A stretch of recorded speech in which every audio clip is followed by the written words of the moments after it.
자, 이런 노래 있죠. 삼바 삼바 삼바 삼바 네. 춤을 추고 있는 그대 무릉 무릉 무릉 무릉 아, 죽을 쓰고 있는 성렬 뭐 이런 거예요. 한번 보시죠. 진짜 무릉해.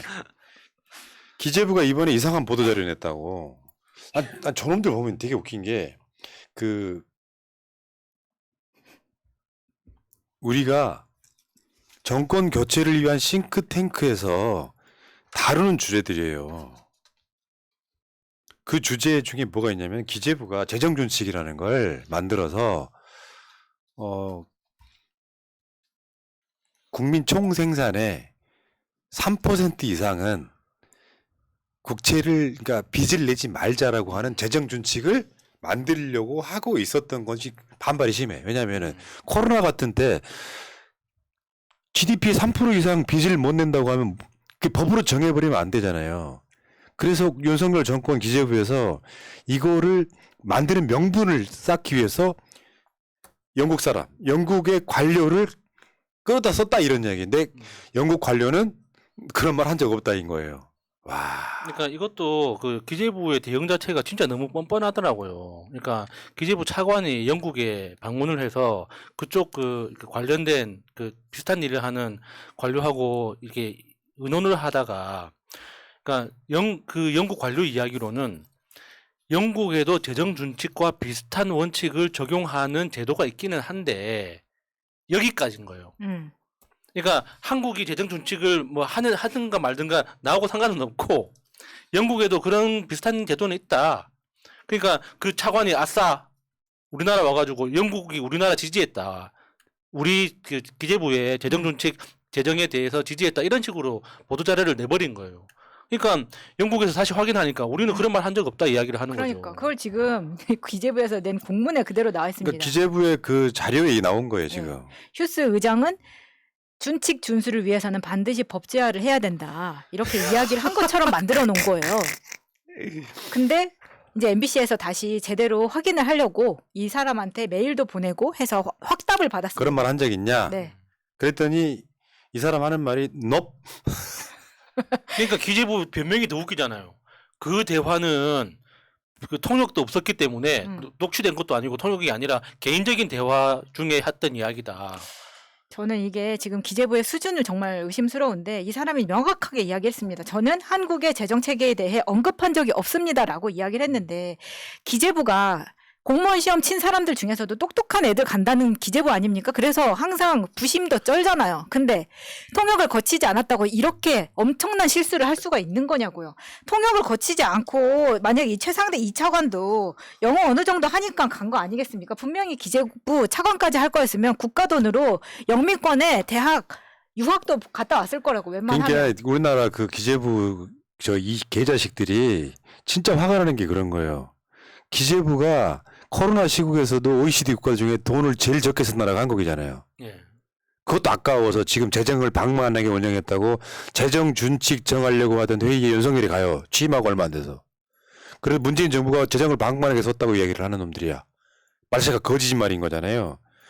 그러니까 그런데 이걸 만들려고 보니까 항상 반발은 그런 거거든요. 이렇게 3%로 묶어버리면 진짜 써야 될 때 못 쓰게 되잖아요. 예. 그것 때문에 얘들은 그걸 만들고 싶은데 여기에 대해서 뭔가 근거를 갖고 와야 되잖아. 그러니까 영국의 관료 하지도 않은 말을 했다라고 보도자료를 내. 그러니까 영국에 굳이 한글로 번역하면 재정 준칙이라고 부를 수 있는 그런 이름의 어떤 금융 제도를 운영하고 있는데 그게 영국에서 그런 제도를 운영하고 있으니까 한국에도 도입해야 된다. 이 논리가 말이 안 된다는 거예요. 그러니까 영국은 아직까지도 그러니까 제국 비슷하게 운영이 되고 있지 않습니까? 대표적으로 그러니까 유나이티드 킹덤이라는 것도 한 나라가 아니라 4개의 나라가 연방처럼 같이 운영되는 것이고 호주나 뉴질랜드처럼 국기 일부에 그러니까 영국 국기 들어가 있는 나라들 있지 않습니까? 그런 나라들하고 경제적으로 간접적으로 다 묶여 있습니다. 그러니까 우리나라는 우리가 스스로 노동한 것만을 가지고 생산을 해내는 나라고 영국은 그 자기 연방 국가에서 들어오는 수입까지 다 같이 운영하는 나라란 말이에요. 그러니까 조세 수입이라는 개념이 한국하고 완전히 다른 거예요. 근데 영국하고 우리나라하고 조세 제도를 비교해 가지고 영국이 하는 거니까 좋은 거. 그러니까 우리도 하자. 이게 말이 되는 거냐고요, 이게. 네. 우리나라에 어디 식민지가 있습니까? 그러니까 정권이 무능하다 보니까 없는 말 있는 말 가져와서 국민 속이고 있는 거예요. 대국민 거짓말하고 있는 거라고. 사실은 이런 것 자체가 부도덕할 뿐더러 이런 짓 하는 것 자체가 어떤 탄핵 사안이라고 보는 거예요. 또 그러니까 탄핵 사안이라는 게 수십 가지 있을 수 있어요. 그러니까, 예. 형법적인 문제가 아니라도 거짓말 이거를 어떻게 형사법적으로 단죄를 합니까? 네. 다만 이런 태도가 얘네들이 하고 싶어하는 것, 시대의 흐름에도 안 맞는 것, 선진국도 안 하는 짓을 영국 관료가 하지도 않았다는 말을 가져와서 영국에 관련된 그 무슨 예산청, 국가 예산청? 예산 책임청. 예산 책임청이라고 의장이라는 사람이 재정 준칙 만들라더라 이야기하는 이 자체가 얼마나 부도덕한 조건인지 보여주는 거예요. 부도덕하기도 한데 너무 찌질합니다. 지금 우리나라 위치가 이런 거를 그 영국이 하라고 했다고 뭐 내정 간섭을 받아들이는 거예요. 뭐예요? G7 안에 영국이 있긴 하지만 한국이랑 비슷해요. 별 차이 안 나. 자, 어처구니가 없고. 그 다음에 국민소득 2호 20년 만에 대만에 역전당했습니다. 물론 여기는 이제 우리 물가 상승률하고 우리 환율 문제가 분명히 있지만 뭐 아시아에 뭐 사룡해갖고 뭐 네. 한국, 대만, 뭐 홍콩, 싱가포르 뭐 이런 거 있었잖아요. 20년 동안 한국이 대만을 이기고 있었어. 근데 윤석열 정권 들어서 역전당했습니다. 20년 만에. 참 대단한 정부입니다, 진짜. 어떻게 이렇게 짧은 시간 안에 이 많은 일을 할 수 있는지. 그리고 이 퍼센테이지 차이도 7.7%는 굉장히 큰 거 아닙니까? 근데 아니 이게 코로나 때도 유지를 했었다고요. 지금은 코로나도 거의 끝나가는 상황에서 이게 왜 갑자기 이렇게 그러니까 우리나라 시민들이 착각할 수 있는 게 지금 대한민국 경제 사정이 안 좋고 물가 상승률이 높고 경기 침체의 조짐이 보이니까 전 세계적으로 다 어려운 거라고 그렇게 이제 오해하시는 분들이 많은데 안 그렇거든요. 글자 그대로 지금 한국만 어렵습니다. 네. 지금은 유럽 같은 경우에는 경기 과열이 될까봐 지금 굉장히 조심하고 있는 상황이기도 하고 지금 이렇게 리오프닝이라고 하죠. 중국이 다시 이제 경제 개방을 시작하고 본격적인 활동을 시작하는데 지금 그 중국도 엄청나게 쌓여 있는 현금 때문에 이게 일시에 풀릴까봐 소비 속도를 조절하기 위해서 굉장히 애를 쓰고 있거든요. 우리나라만 이렇게 어려운 거예요. 근데 국민 총소득이 사실은 해마다 높아지고 있긴 하지만 우리나라만 봤을 때 근데 이번에는 원화 가치가 워낙 떨어지다 보니까 지금 총소득이 확 떨어지는 효과가 있는 거예요. 한국이 환율 방어를 못했어요. 대만은 우리나라 10분의 1밖에 안 되는 돈으로 환율 방어를 했어. 외화를 너무 많이 써버린 거예요. 그러다 최근에 환율이 안정됐다가 최근에 다시 폭등하고 있잖아요. 네. 우리한테는 좋은 일입니다만. 자, 리오프닝도 웃겨. 그냥 재개방이라고 하면 되지. 리오프닝이래. 뭐 중국이 그렇게 이야기를 하니까 써주는 거죠. 자, 왜 어그레시브하게 그러세요? 그러니까. 아이씨. 이창용 한은 총재가 정부의 경고장을 금리 압박, 과도한 개입 우려된다. 뭐냐면 윤석열 자체의 기본적인 건 자유시장 경제 아닙니까? 공정과 자유야. 윤석열 대가리에 공정, 자유라고 쓰여 있어. 근데 개입해야 될 곳엔 개입을 안 하고 개입 안 해도 될 곳에 개입을 하는 것 때문에 한은 총재가 이러면 안 된다. 나중에 후유증 분명히 나거든요. 네. 한국은 그러니까 이게 자꾸 정부가 개입을 해서 예대 마진에 대해서 통제하고 은행이 본격적으로 이렇게 영업할 수 있는 환경을 위축시키면 은행으로서는 대통령 퇴진 때까지 그냥 엎드려서 버티기만 하면 됩니다. 그러면 은행이 그렇게 소극적으로 영업을 하고 움직이지 않으면 피해 보는 건 누가 피해 볼까요? 우리나라 기업들하고 국민들이 피해 보는 거예요. 그러니까 시장 경제에 맡겨두자고 하면서도 이게 뭐냐면은 윤석열 스타일인데 예금 금리는 낮고 대출 금리는 높다라고 하면 윤석열이 나서요. 은행들이 뭐 현금 장사한 거 아니야 하면서 왜 대출 금리는 그렇게 높냐 하면서 계속 개입을 하는 거예요. 그러니까 이제 은행들이 대통령 눈치를 보는 거죠. 그러면 자율적으로 뭔가 할 수 없게끔 만들어버리는 구조. 소위 말하면 관치금융이 전두환한테 하는 거야 이게. 이렇게 옳은 말을 했기 때문에 하는 총재는 조만간 검사로 바뀔 수 있습니다. 그게 정말 걱정돼요. 전두환이 우리가 전두환 때 잘했다고 하는 것들이 있어요. 물가 잡았다. 그게 관측규명의 결과물이고요. 예.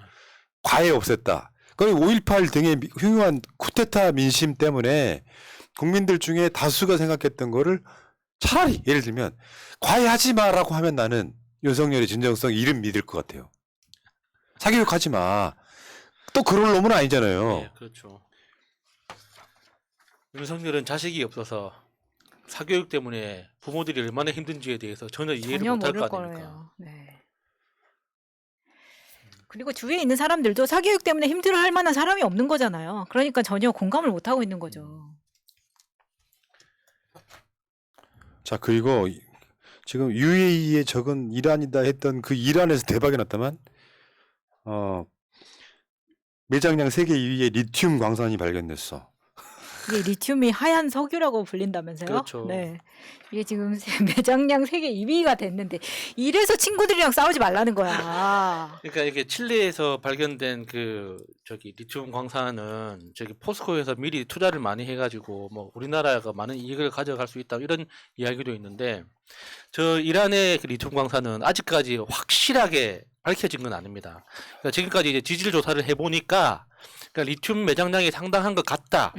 까지만 나온 거지 아직 있는 건 확실한 건 아니거든요. 지금 관계를 풀어야 됩니다. 그러니까 이게 매장량이 확인 다 되고 나서 이거 진짜 대박이다라고 딱 증명된 다음에는 이란이 안 받아줘요. 왜냐하면 그러니까. 리튬이 한국의 주력 산업과 연관이 있거든. 네. 자동차, 휴대전화, 배터리. 예를 들면 이게 이번에 그저 리튬 가격이 폭등해가지고 난리가 나서 예, 구하기 예, 힘들었단 예. 말이에요. 그럼 이제 이것 때문에 한국이 여기 좀 싸게 사올 수 있는데 이란이 야 윤석열 그때 했던 말 사과 안 해? 지금도 그러고 있잖아요. 그렇죠. 사과 안 하면 한국 제품 수입 안 한다까지 나왔잖아요. 그러니까 아유. 지금이 딱 사과하기 제일 좋은 타이밍이에요. 진심을 보여줄 수 있는. 불확실할 때 진심을 보여줘야지. 저 애가 부자가 될 거라는 게 확인되고 난 다음에는 내가 아무리 진심을 보여줘도 넌 내 돈 보고 오는 거지. 그러니까 그런 이렇게 거죠. 되는 거잖아요. 그러니까. 어. 아휴. 그러니까 우리가 지금 8조 원 이란에 줄 돈 있지 않습니까? 그게 새로 돈 만들어서 줘야 되는 것도 아니고 저금해 놓은 돈이란 말이에요. 그러니까 시원하게 돌려주고 미안합니다. 미안합니다 하고 말하기 싫으면 스미마셍 하면 되지. 그래도 이란에서 다 이해해 줍니다. 뭐 인생 살면서 네. 그런 게 있거든요. 친구는 많이 만들어 주는데 적은 만들지 말라는 말이 있어요. 100명의 친구보다 한 명의 적이 내 인생을 괴롭게 하는 경우가 꽤 많아요. 악에 바치면 그 사람 힘들게 하거든. 윤석열이 그런 캐릭터잖아 지금. 그러니까 대부분 영화에서 제가 제일 좋아하는 대사 중에 하나가 이겁니다. 친구를 가까이 하되 적은 더 가까이 둬라. 이런 대사가 멋있다. 나오거든요. 나 같은 사람이 있네. 그러니까 국익을 위해서라도 친구하고만 놀지 말고 내가 보기 싫은 사람은 더 가깝게 지내야 되는 거예요. 그러니까 이란에 실수를 해서 이란이 우리를 계속 불편하게 하면 싫어서 외면할 게 아니라 더 가까이 찾아가 가지고 에이 내가 그때 좀 말이 엇나갔다. 이 정도만 이야기를 해도 금방 풀릴 거 아닙니까? 그 우리 직원들이 아는 이야기인데 제가 그런 게 있어요. 나랑 사이가 안 좋은 사람 있잖아요. 그 사람을 내 편으로 만드는 게 내 인생 모토 중에 하나예요. 제가 정말 싫어하고 있죠. 잔소리 드럽게 많이 하는데 저 사람을 내가 그대로 방치해버리면 결국 내 안티가 되거든요. 예, 예. 근데 그 사람한테 연락하고 만나고 뭔가를 해서 내 편으로 만들면 그 사람은 나한테 진짜 충성합니다. 그게 인생 모토라는 것이고요. 자, 어쨌건 이란에서 리튬 수입 차질을 빚을 수 있는 거죠. 물론 뭐 이란도 뭐 최근에 중국도 본인들이 무조건 갑질할 수 있는 이치는 아니겠지만 관계가 더 나빠지면 안 된다 이런 차원에서 네. 말씀드리고 싶고요. 하나 더. 지금 사교육비 문제도 한번 심각한데 고등학생 1인당 월 사교육비만 70만 원. 사교육비 시장이 작년에 26조였답니다. 이거는 뭐 정권의 문제라고 보기는 좀 어렵고 윤석열이 현실을 알아야 된다는 거예요. 이게 평균이잖아요. 많이 쓰는 집은 몇백만 원 쓸 거예요. 고등학생 사교육비를. 이게 평균이라서 70이지 이게 간극이 엄청 클 겁니다. 그래서 평균 월 사교육비 같은 경우에는 2018년 비해서 사실 4년, 5년 차이거든요. 근데 차이가 엄청나죠. 39만 원에서 52만 원. 근데 저 중에서 저 사교육비 통계에서 정말 한 5% 정도 정말 털끝만치 긍정적으로 볼 수 있는 것 중에 하나가 사교육비의 구성이 달라졌더라고요. 그러니까 과거에 한 10년, 15년 전만 하더라도 사교육비 하면은 무조건 국영수, 뭐 영어 학교, 영어 유치원 이런 식으로 이제 다 몰빵을 했었는데 지금은 뭐 저기 음악 교육, 미술 교육 이런 것까지 그러니까 그쪽으로 진학할 학생들이 아닌데 이게 기본 소양, 교양의 차원에서 그러니까 사교육으로 그 예술 교육, 이렇게 인문 교육을 하는 경우도 굉장히 많이 통계에 들어가 있더라고요. 그거는 긍정적으로 볼 거지만 그럼에도 불구하고 전체적인 금액이 너무 크니까 가계에 굉장히 큰 부담을 주는 거죠. 그러니까 요거는 어떻게 방식을 해결하냐면 큰 통으로 말하면 이런 거예요. 사교육의 일부를 공교육으로 흡수하면 됩니다. 세금을 투입하면 되는데 사교육을 지금 가구 소득 수준별 월 평균 사교육비 같은 거 보면은 이게 빈입금 부익부가 교육의 양극화로 가버리거든요. 300만 원 미만이 버는 가정은 사교육비가 학생 1인당 17만 원. 좀 전에 그 그래프 보여주세요. 근데 800만 원 이상 버는 집은 64만 8천 원이잖아요. 그러면 자녀들의 교육 수준이 달라지면서 잘 사는 집 애들이 정순신 아들 같은 애들이 예. 서울대에 가고 연고대 가고 이걸로 바뀐다는 거야, 양극화. 그러니까 저게 진짜 푸나님 말씀처럼 심각해질 수밖에 없는 게 전체적으로 지금 출생하는 아이들의 숫자가 줄어들고 있잖아요. 그러니까 제가 졸업했던 초등학교가 지금 전교생이 50명이 채 안 된대요. 지금 부산에 있는 상당수 초등학교가 그렇다고 합니다. 그러니까 그런 아이들이 계속 성장하기 때문에는 저 사교육비 규모는 유지를 못 하잖아요. 그럼 사교육비 규모가 유지가 안 되면은 개인당 사교육비 비용이 올라갈 수밖에 없는 거예요.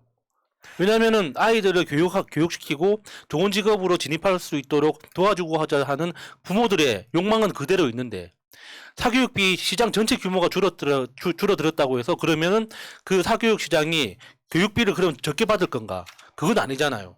그러면 결국에는 빈익빈 부익부 이 현상이 더 가속화되고 심화된다는 거죠. 문재인 정부 교육부의 가장 큰 업적이 자사고 없애기로 결정했던 거거든요. 근데 다시 전치하잖아요. 자사고, 특목고 그대로 두고 또 일반고에도 막 여러 가지를 도입하잖아요. 이미 중학교 때부터 고등학교 들어가는 입시가 시작된 거예요. 그럼 사교육비는 더 올라갈 수밖에 없는 거예요. 확정돼 버리면. 경쟁을 서로 하다 보니까 그런데 제가 90년대에 사교육비를 엄청 많이 쓰고 자란 사람으로서 우리 엄마의 얘기를 들으면 지방 거덜 냈다는 소문이 그렇죠. 있죠. 지금의 평균보다 90년대 이미 우리 집에서 아마 이거보다 한 5배는 썼을 것 같아요. 그 결과가 이겁니다.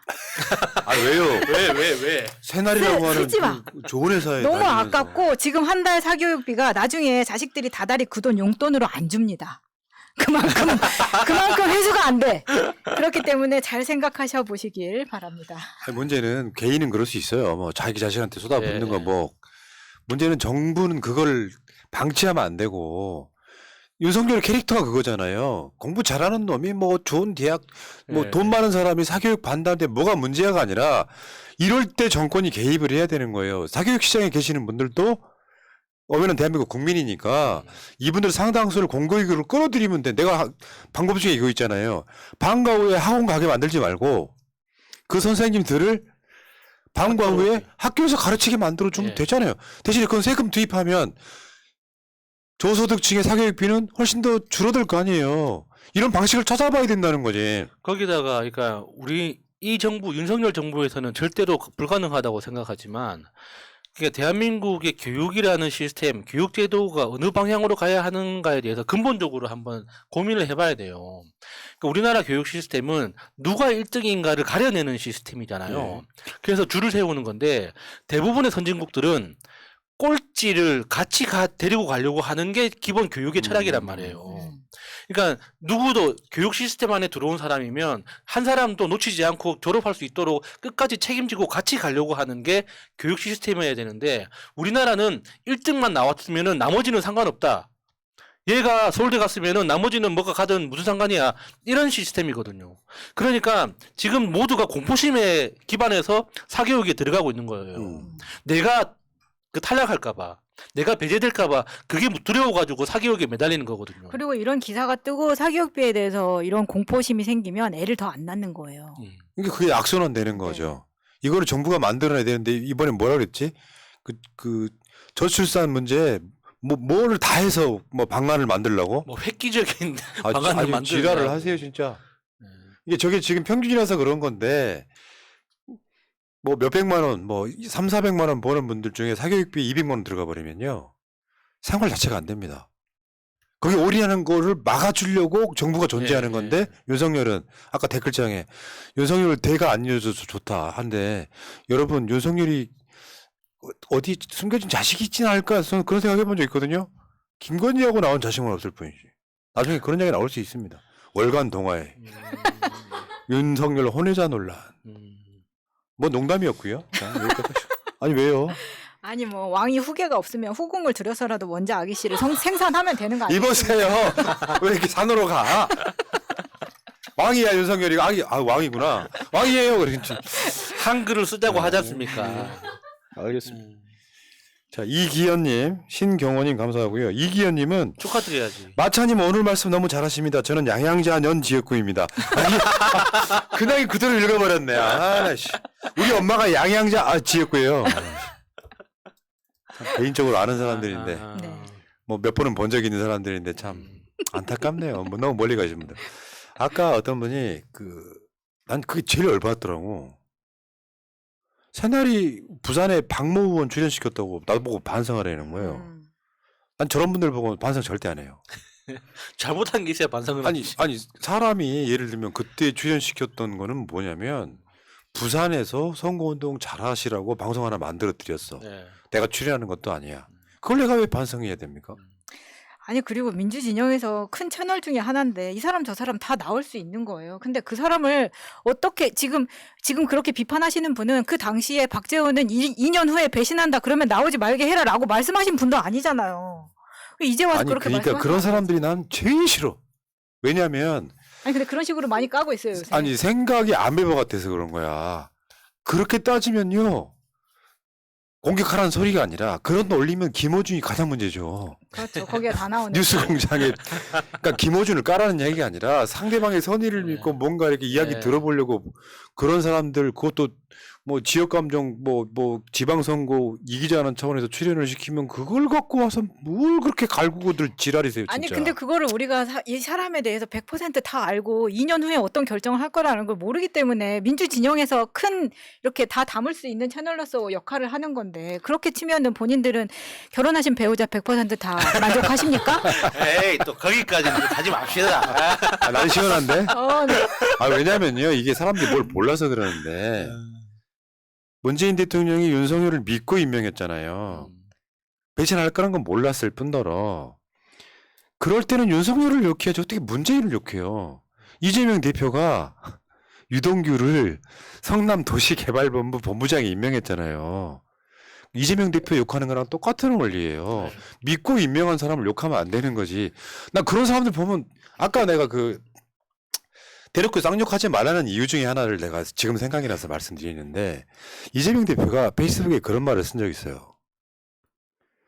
작전 세력일 수도 있다. 잘 생각해봐. 진짜로 빡이 쳐가지고 쌍욕하는 사람도 있겠지만 민주당 내부 갈라치기 하려고 나는 이재명 지지하는데 나머지 새끼들은 다 개새끼하고 막 욕한다고 생각해봐요. 그 안정권이 그런 짓을 했었잖아요. 그거가 똑같기 때문에 네. 그런 사람들이 이재명을 이렇게 하지 않고 민주당 분열되는 데만 막 가속화시키는 역할을 하게 된다면 모르는 거고 나는 그런 사람 중에 이재명 지지자 아니고 국민의힘 쪽 사람들 분명히 있다고 확신하는 사람이거든요. 그들은 나는 선 넘어가지 말아야지 라고 보고만 있습니까? 끼어들어서 계속 이간질하지 거기에 도구로 사용되지 말라 이런 얘기예요. 부산에 박모 의원 출연시켰다고 욕하는 걸 보면서 야 사람 선의도 마음에 안 들면 그 박모 의원을 욕하시라고요. 민주당 국회의원인데 새날 출연 못합니까? 새날은 그나마 변희재 출연시키라는 거 이연주 출연시키라는 거 안 하고 있잖아요. 이현주는 괜찮은데. 이게 다른 채널에는 나오고 있더라고요. 변희재 씨도 그렇고 이현주 의원도 다른 채널에 등장하니까. 변희재는 좀 그래. 예. 그만들 하세요. 그만들. 음. 최소한 수준 낮은 물 스스로 자백하지 마.